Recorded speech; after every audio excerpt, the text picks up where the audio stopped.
Ek wys julle waar hulle die level crossing wegvat hier so in Melton. Hierdie is 'n klank wat ek beslis nie gaan mis nie.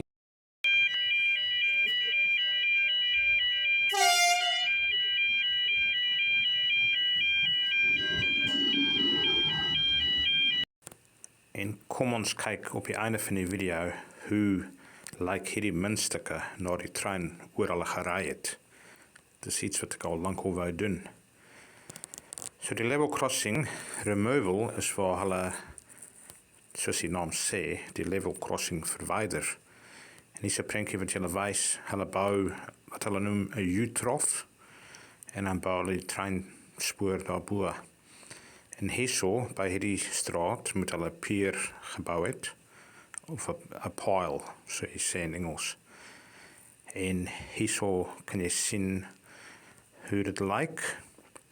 En een van die dae gaan hulle oor die pad sit, en dan kan ons sonder die karre oor die pad ry, op die trein. Ek ry trein stad toe.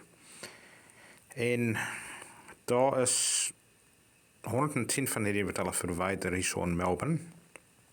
Kost baie geld. Hulle het die poort verkoop in die dorp en baie geld gemaak uit dit. So hulle het al 88 van hierdie goed verwyder en dit gaan baie help.